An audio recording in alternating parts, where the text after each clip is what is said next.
Bismillahirrahmanirrahim. Assalamu alaikum, dear students. I am Nasser Mahmood, Assistant Professor of Mathematics. Today we will solve a question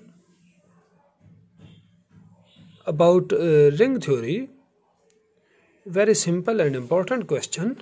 Prove that, पहले मैं question पढ़ने लगा हूँ. If P is a prime ideal of R and P has no zero divisor, यानी P prime ideal है और इसमें zero divisor नहीं है, तो फिर then R is an integral domain. R क्या होगी? एक इंटीग्रल डोमेन होगी. अब इस क्वेश्चन में पहले ना, क्वेश्चन करने से पहले उसके कीवर्ड्स जरा देख लिया करें. कीवर्ड्स,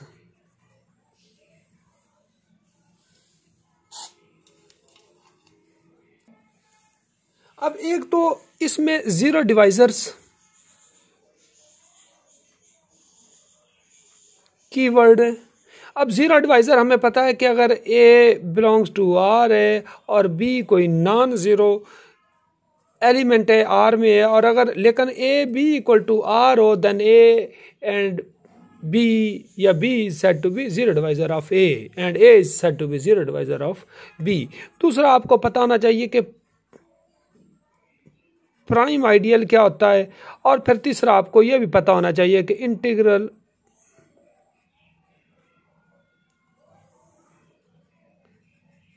डोमेन क्या है. इन चीजों को आपने पहले ज़हन में रखना है. अच्छा, आपको दिया हुआ ये है,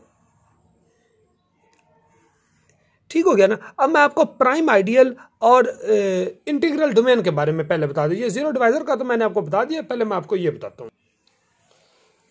इंटीग्रल डोमेन क्या होती है? If it is a commutative ring which has no zero divisor, जिसमें जीरो डिवाइजर ना हो, वो कम्यूटेटिव, वो इंटीग्रल डोमेन कहलाती है. और ये हमने पहले प्रूव किया हुआ है कि जो Z है वो क्या है, इज एन इंटीग्रल डोमेन. अच्छा जी, नेक्स्ट है प्राइम आइडियल. ये भी हमने डेफिनेशन की हुई, इसको तफसील से पढ़ा हुआ, लेकिन एक दफा मैं फिर पढ़ देता हूं. The prime ideal of a ring R is a proper ideal of A of R if for any A B belongs to R. और प्रोडक्ट आपको पता है कि ऑब्वियसली किस में आता है? आइडियल में आता है. यानी A B belongs to R, then either A is in R or B is in R. यानी A belong to R या B belong to R. ये क्या है? प्राइम आइडियल है. अब जरा इस क्वेश्चन में देखें कि दिया हुआ क्या है. गिवन क्या है कि P is prime ideal, okay, और P has no zero divisor. ये आपको दिया हुआ है. स्टेटमेंट देखें. अब ये चीजें आपने ज़हन में रखनी है. तो प्रूव ये करना है, हमारा टारगेट ये है कि यानी R is an integral domain, यानी ये दिया हुआ है. टारगेट है R is इंटीग्रल डोमेन. ये हमारा टारगेट होना चाहिए. इंटीग्रल डोमेन क्या होती है? जिसमें जीरो डिवाइजर ना हो. मैंने अभी आपको डेफिनेशन बता चुका हूं.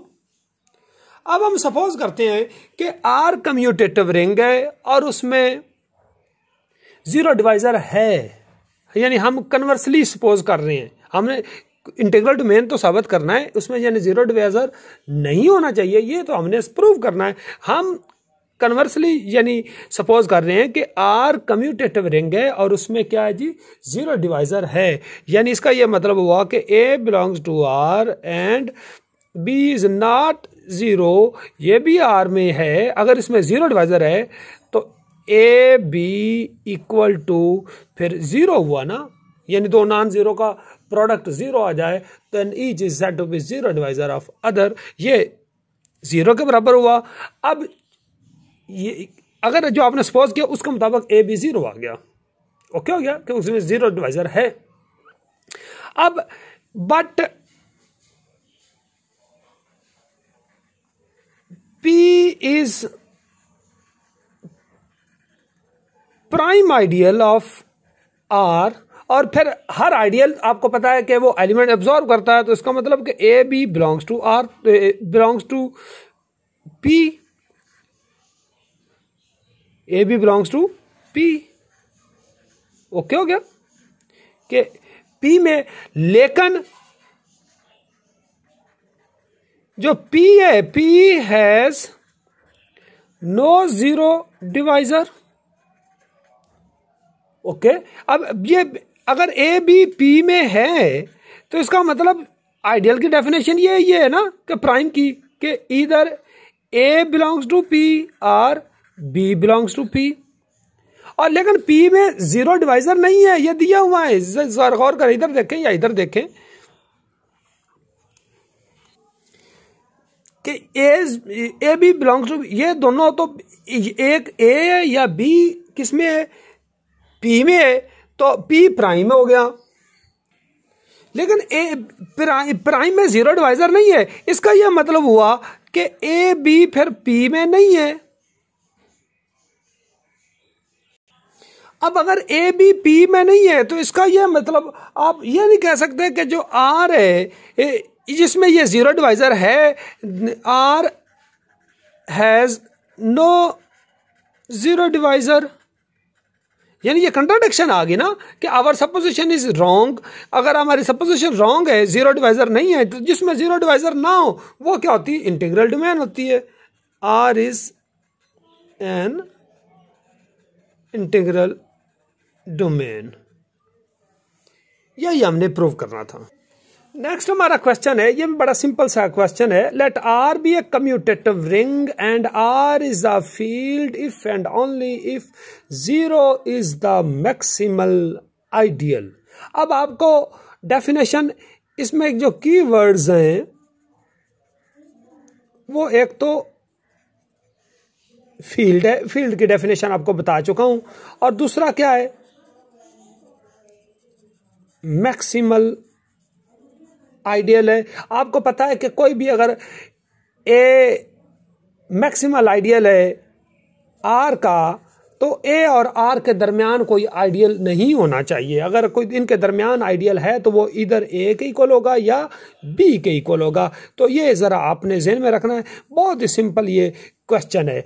मैं फील्ड की डेफिनेशन आपको पहले बता देता हूं। फील्ड की डेफिनेशन ये है कि a field is a commutative ring with identity in which every non zero element is a unit. Non zero element unit का मतलब पता है क्या है, कि अगर each belongs to R, there exist A, each A belong A dash या B कर लें belongs to R such that A dash is equal to 1। A dash इनका प्रोडक्ट किसके बराबर आएगा जी, ये 1 के बराबर आएगा। यानी हर यूनिट का मतलब कि हर every non zero element has inverse. एक और रिमार्क है, एवरी फाइनाइट इंटीग्रल डोमेन वो क्या होती है, वो भी एक फील्ड होती है। अच्छा, ये थ्योरम हमारा है कि R is a commutative ring and R is a field if and only if. तो जो इसमें इफ एंड ओनली इफ है वो टू वे होता है, कि एक दफा हम लेट कर लेते हैं कि आर इज ए फील्ड, और हमें पता है कि जो फील्ड की अगर आप प्रॉपर्टीज देखें फील्ड के लेक्चर में, तो R over R is a field, और आर ओवर जो आर होता है ना, ये आपको पता होना चाहिए इसके बराबर होता है, और R over zero is also a field. और आपको ये भी पता होना चाहिए कि जो आर ओवर जीरो होता है ये आर के बराबर होता है। अब अगर ये फील्ड है तो इससे प्रीवियस लेक्चर में हमने एक किया था कि R over A is a field if and only if A is maximal ideal। ये हमने पहले मैंने अपने लेक्चर में ये प्रूव किया था। अब as R over 0 is a field, अब यहां से फिर हम कह सकते हैं ना कि 0 is the मैक्सिमल आइडियल। अब आ जाते हैं जी कन्वर्सली कि if 0 is the maximal ideal in are, इसका यह मतलब हुआ कि 0 एंड आर के दरमियान नो आइडियल एग्जिस्ट। यही मैक्सिमल की है डेफिनेशन। ओके हो गया। अब अगर हम सपोज कर लेते हैं